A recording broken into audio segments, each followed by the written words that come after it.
નમસ્કાર મિત્રો અને વડીલો, તમારું બધાનું ગુજરાતી સ્ટોરી ચેનલમાં સ્વાગત કરું છું. મશીન રિપેર કરવા માટે વિદેશથી એન્જિનિયરો આવ્યા.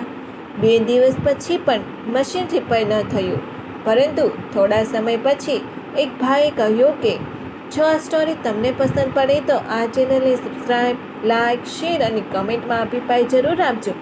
બાજુમાં રહેલ બેલ આઇકનને જરૂર ઓન કરજો, જેથી તમને અવનવી સ્ટોરી સાંભળવા મળે. એક મોટી ફેક્ટરીમાં મોટું મશીન ખરાબ થઈ ગયું. મશીન વિદેશથી મંગાવેલું, તેથી તેને રિપેર કરવાવાળા એન્જિનિયર પણ વિદેશથી બોલાવવા પડ્યા.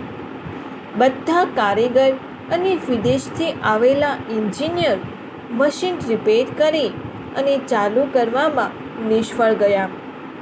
તેઓ સતત 2 દિવસથી મહેનત કરી રહ્યા હતા. કંટાળીને તેઓ ફેક્ટરીની બહાર આવી અને ચાના ગલ્લે ચા પી રહ્યા હતા અને મશીન કેમ ચાલુ કરવું તેના વિશે ચર્ચા કરી રહ્યા હતા. ત્યારે એ જ ફેક્ટરીમાં વર્ષો સુધી કામ કરી ચૂકેલ એક વ્યક્તિ પણ ચા પી રહ્યા હતા. તે બધી વાત સાંભળતા હતા અને તેના નોકરીના સમયમાં નાનું મોટું રિપેરિંગ પણ કરી નાખતા. તેણે વિદેશથી આવેલા એન્જિનિયરને કહ્યું કે ચાલો મને મશીન બતાવો અને શું તકલીફ છે એ પણ કહો. ત્યારે કંપનીમાંથી આવેલા એન્જિનિયરે કહ્યું કે અમારાથી રિપેર નથી થઈ રહ્યું, તેમાં તમારાથી કશું નહીં થાય.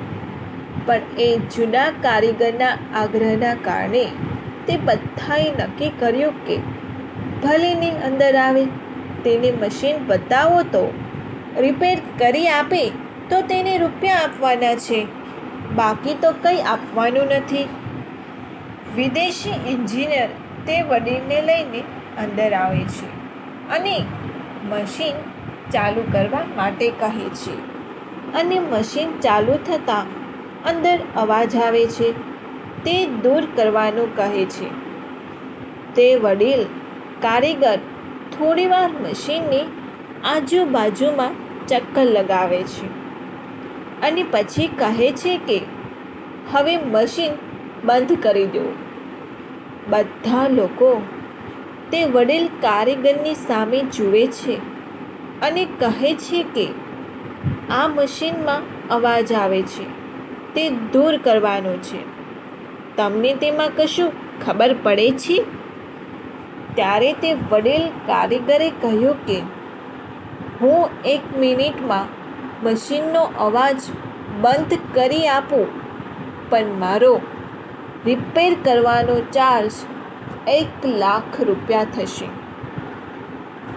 વિદેશથી આવેલા એન્જિનિયર તો 1 લાખ રૂપિયા વ્યાજબી લાગ્યા, કારણ કે તેના આવવા જવાનો ખર્ચ અને ચાર્જ લાખો રૂપિયા થતો હોય છે. વિદેશથી આવેલા એન્જિનિયરે તો હા પાડી કે મશીન ચાલુ થઈ જાય અને અવાજ બંધ થઈ જાય એટલે તમારા 1 લાખ રૂપિયા તમને મળી જશે. હવે તમે મશીનનું રિપેરિંગ ચાલુ કરો. તે વડીલે કારીગરે એક હથોડો મંગાવ્યો અને મશીનને ચાલુ કરાવીને જ્યાં અવાજ આવતો હતો ત્યાં બારીકાઈથી જોયું. થોડીવાર પછી એક હથોડાનો ઘા કર્યો અને મશીનમાંથી આવતો અવાજ બંધ થઈ ગયો. એટલે બધાને આશ્ચર્ય તો થયું, પણ સાથે સાથે એ પણ કે એક હથોડાનો ઘા કરવાના 1 લાખ રૂપિયા થોડા હોય? ત્યારે વડીલ કારીગરે કહ્યું કે વર્ષો સુધી આવા મશીન સાથે જ કામ કર્યું છે. મેં હથોડાનો ઘા ભલે એક જ માર્યો હોય, પણ તે ક્યાં મારવો, ક્યારે મારવો અને કેટલું વજન આપી અને મારવો તે તમારા એન્જિનિયર કરતાં પણ મને વધારે ખબર છે. અને તેના જ 99,000 રૂપિયા છે. બાકી હથોડો મારવાના તો 1,000 જ છે.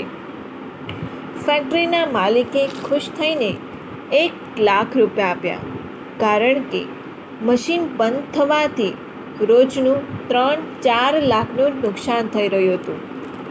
આ વડીલ કારીગર એટલે આપણા બધાના ઘરમાં રહેલા વડીલો છે. ભણેલ ગણેલ માણસ પાસે ભલે પુસ્તકીય જ્ઞાન હોય, પરંતુ તેને વાસ્તવિકમાં કામ કરી અનુભવ અને જ્ઞાન મેળવ્યું છે.